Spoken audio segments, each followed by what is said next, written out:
Okay, let's talk more about the drag situation. So in this video, I will introduce the idea of the pocket pull drag theory. And then, this is the follow-up to the last video, in which I was talking about the pivoting and the dragging. So quickly, a little bit more points about why you want the drag element to be there. This is the arm wrestling table, and we are pulling in this thing so that we are using this black elbow pad. And as you can see, there is now numbers on the elbow pad. And the position, which is marked as 9, is the position to which the person doing the pocket pull drag wants to get their elbow. All right? And why they want to get the elbow here is, why would they want to get the elbow here is because now they can pin so that their forearm is like this. All right? And here is the upper arm, forearm, and the hand pins something where here. Because now the force vector that they are creating is not perpendicular to their forearm, all right? Which means that they can then generate a lot more force to their hand when the force vector is not perpendicular to their forearm, all right? And obviously this force vector here is pointing not like here, but through the table. It's not pulling to this shoulder, but the shoulder which is like under the table in this position when the hand is like this, all right? Like pocket pull pulls to the shoulder, which is not the shoulder of the arm which is pulling, all right? So this arrow would go inside the table, all right? But as you can see, the arrow is not now perpendicular to the forearm, all right? Which means then that the lever arm is not the forearm length, which is, so it is kind of like cheating. You are cheating because you are not doing it AKA strict, which is what you want to do because you want to cheat as much as possible, all right? And then people were saying, making this kind of point in the last video, but you forgot to mention that dragging sacrifices height and also destroys your own cup, while pivoting instead just makes it harder for your riser and back pressure. All right? But note that I'm now here giving an explanation of generating the most amount of forearm strength. All right? So you can take that theory and apply it to whatever you want to do. Like the consequences of what it achieves, like you can do many things with your hand with this thing. You know, it's up to you what you use it for. But you cannot deny the reality that this way of doing the pocket pull in which you are not generating a force which is perpendicular to the forearm, it's the maximal force you can possibly generate, all right? Then many have already commented on this, but it is not just about arm angle, but also have hand control. Posting and pivoting, as the video mentions, is necessary to establish height, especially if you have the shorter arm. By posting and pointing your knuckles up, you maintain riser height, which is in turn protected by the rest of the hand. Dragging can often open your own arm angle and dump your riser and most likely flatten the wrist. An extreme example of such open arm dragging in Michael Todd. He retains some pronation and is able to pull back to his end of the pad, but his riser height is compromised. But you have to address this thing, you have to take into consideration like the net total advantages, all right? Like if the pocket pull drag, which I'm here explaining, sacrifices something, you have to also take into consideration that what it achieves, you know? Like let's consider that you lose with it some height. And from that height, you would have gained 3% advantage, all right? But if the drag motion gives you 20% advantage, then, you know, then the net total advantage is still in the favor of the drag motion, all right? And note that these are kind of like categorically different things. The drag motion is upper body strength. And you can lose all kind of hand position also with the pivoting thing, you know? So I'm explaining a mechanism to produce more forearm strength, all right? Which is valid mechanism and explanation of the mechanism. And obviously there will be things that it causes, but what it causes does not invalidate the mechanism, all right? Then pivoting is weaker in the arm but produces more height and protects the hand more so than drag.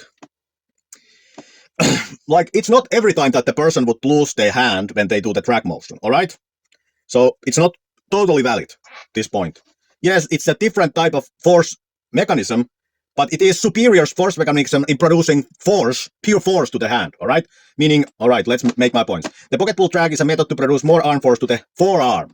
Hand strength, wrist flexion, radial deviation, etc. change the hand orientation, but do not move the hand in 3D space, all right?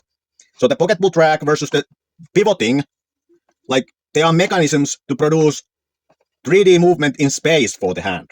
And the hand strengths are methods to change the orientation. of the hand, all right? The pocket pull drag is not a hand strength method. It relies on hand strength, all right? The pocket pull drag is not the only method to produce arm force to the hand, pivoting being the other method. The pocket pull drag is not yet the complete theory. It is the 2.0 of the pocket pull theory, but there is still the 3.0 to which we get later, all right? So I'm not yet saying that this is the complete theory of producing the most amount of force. There is yet one component we need to add to this all to get to the complete theory, all right? So bear with me here a little bit so that I establish the pocket pull drag, and then we'll go to the next level from this level, all right? So here is the pocket pull theory for the person who hasn't followed up the series. So these are the arm wrestling strengths, all right? And my naming of them. Elbow flexion, pocket pull, side pressure, press, front pressure, all right? I changed these a little bit. Previously, I called this bicep and this tricep, but elbow flexion is better, maybe name, and this front pressure being maybe better name, since this thing is co-activation of the tricep and bicep. So calling it tricep is misleading, all right? And I'm not calling this back pressure, even though you could call it back pressure, because currently some people call also this back pressure. So to avoid confusion, I call this just elbow flexion. Obviously, these are all static strengths. You are statically doing them. And the pocket pull is a combination of applying side pressure and elbow flexion statically, all right?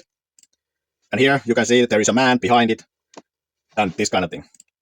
And without the man to see the names, all right? So let's now look at a couple of examples of people doing these. Like some people were saying that Todd Hutchings doesn't do this, but yes, he does do this, pocket pull drag.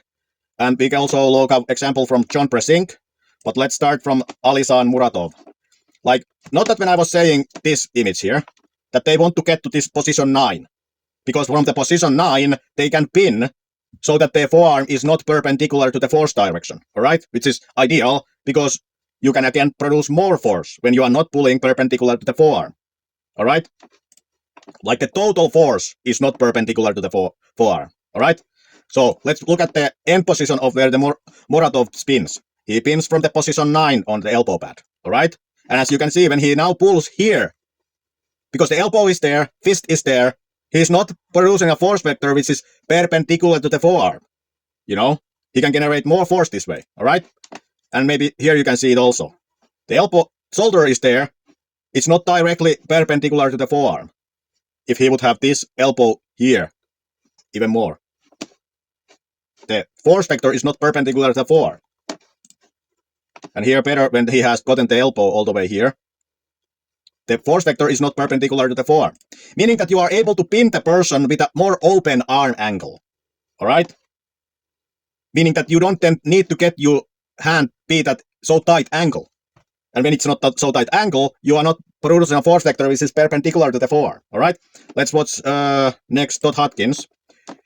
Like, here in this match, like Todd also does the same thing. He wants to get to this position 9 on the elbow pad. And he achieves it by dragging the elbow there. And if you watch this around, you can see that Todd is just dragging the elbow while maintaining the pocket pull position, which then means that the force vector that he is generating is not like this. It's not perpendicular to the forearm, but instead like this, which is then he able to generate more force than if he would do the pivoting, all right? So let's watch this round all the way to the end.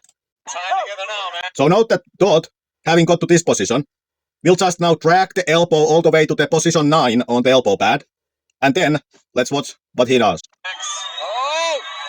Do you see? This whole package is the same. He's just dragging the elbow and generating movement to the hand with the dragging. Alright? Todd. This is favoring Todd. This is favoring Todd. Todd's got position. Yeah. Ron's bleeding out. This is dangerous for Ron to stay in this spot. Because Todd's got on top of his arm. Todd can finish here, but he's not doing it. Did you see it? It again moves the elbow, moves the elbow, and gets the elbow in the position 9. Alright? I believe Todd. But note that nothing has changed about his upper body orientation, like this position. Like the whole unit has stayed on the same position, like same orientation inside of itself. The movement has been generated by the dragging of the elbow, all right? Which then means that the force vector is being like this and not like this. All right? Todd can finish. I believe Todd's weighing him out. He's bleeding his arm and putting more blood in it. Ron trying to get his shoulder behind. Todd's in control here. It may not look like it, but Todd's in control. Yeah.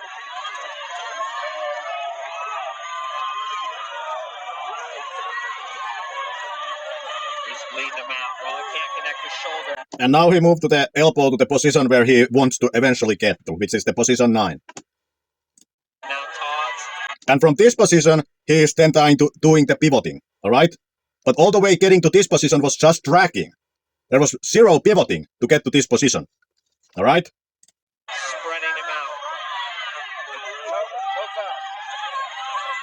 You heard Mike Font, no foul.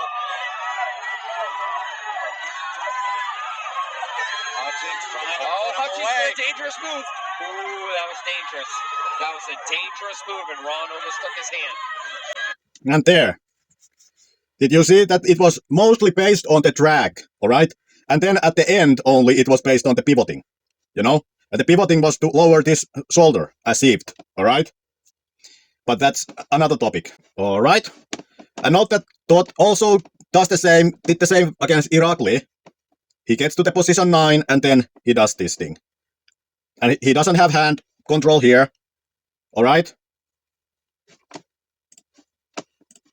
The same thing against Brzenk, all right, in the position 9.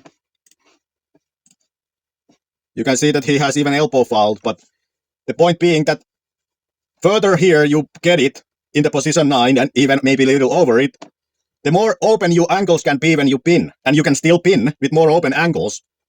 And the force you are able to produce is not perpendicular to the forearm when you are pinning with the more open angles, all right? So that's example from Todd. Example from John Brzenk. John also ideally want to get to this corner, the 9 position 9 on the pad, all right? Obviously, things get a little bit different when somebody is pressing against the move, all right? So this is how usually things go when the other person is also trying to do a pocket pull against the person, you, if you would be John, all right? You would want to get here with the drag, all right? Here, again, has gotten here. And note that John is not doing this, you know? Because doing this is to pull this forearm like off the pad, which is extremely waste of all strength because you are fighting against a lat. But when you do this dragging motion like this, you know, notice your move is perpendicular to the forearm, but the force vector you produce is not perpendicular to your forearm, you know? And that's where the superiority of it comes from. Then Tarasaitis, note that when Tarasaitis pins, he's also with the elbows in the position 9.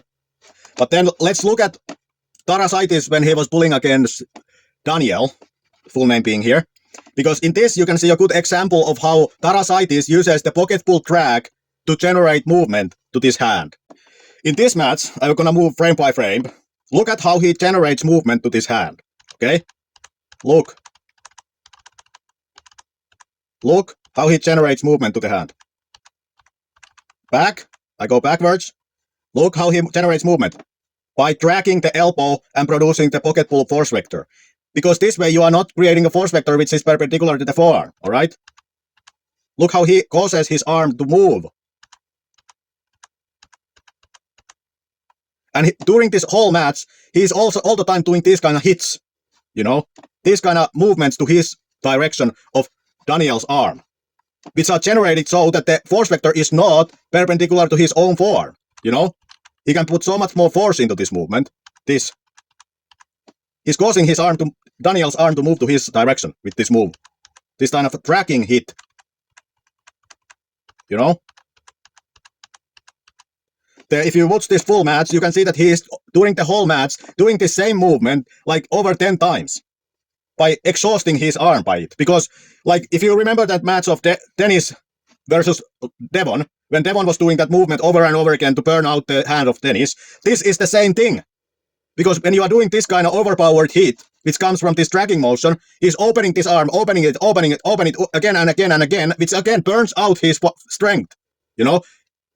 And this is why the Tarasaitis can eventually win, because he's using this kind of dragging style hits, which strength is based on the fact that the force vector he's generating is not perpendicular to his own forearm, but it is designed to be perpendicular to the opponent's forearm, alright? So you are mechanically in superior, your force vector is mechanically superior to theirs, alright? Okay, so this is the pocket pull drag theory, alright? And the point here is purely that this way of doing the pocket pull is superior to the pivoting version, because in this, the force vector you generate is not perpendicular to the forearm. You know, you are able to produce so much more force. Like if you look at this image, when the force vector is like this, which is then not perpendicular to his own forearm. You know, so like the hand points and the rising and stuff like that. Like, and note also that this works very well if you are average height. But then if you are like some 2 meters tall person, like note that you already don't have a lot of elbow pad because you have to start from so back of the elbow, all right? So this works better when you are a little bit average height and not a giant, because the giant already have to start from little back of the elbow. So they don't have room to drag that much, all right? So they have to rely on the pivoting, all right? So note that I'm assuming here that you are an average height person, and note that John is not an average height person, and still John does this. But John is not a giant either. Like, he's not 2 meters tall, but he is pretty tall. But he still uses this, all right? But if you are even taller than John, then at some point this becomes hard to execute because your elbow is in the beginning at the back of the pad, all right? So take these things into consideration, that this is not meant to be all explaining thing, all right? And yes, if somebody is pressing against you, then you have to make some other adjustments to this. And if you are pressing, obviously this doesn't apply then, even though movement of the elbow is also important in the press. But note that I'm just explaining this elbow dragging thing in the relations to the pocket pull theory, all right? Because many people do this pocket pull, meaning that they do pull type of motion and not push type of motion, all right? So I hope this explains a little bit better what the point I'm making, all right? Being that doing the pocket pull drag is superior to the pocket pull pivot, all right? Because the force vector is not perpendicular to the forearm. And hence you are easier time getting to this position 9 with the elbow, in which you are in a very advantaged position because their arm is now further away into your side, usually. But also note that you have to still be strong, you know, because the other person might also be doing this exact same thing, all right? But if you are not doing this and the other person is doing this, then you are in a disadvantaged position. And since you gain knowledge by understanding this mechanism, you know, the point here is just to make the point that this is stronger movement than just doing the pivoting pocket pull. And yes, it can lead to losing some advantages, but not always. And you have to consider the net total advantage, meaning that if doing this gains you 10% advantage, but it loses a hand position, which gives you 3% advantage, you are still in better position overall. All right? That's all. Bye.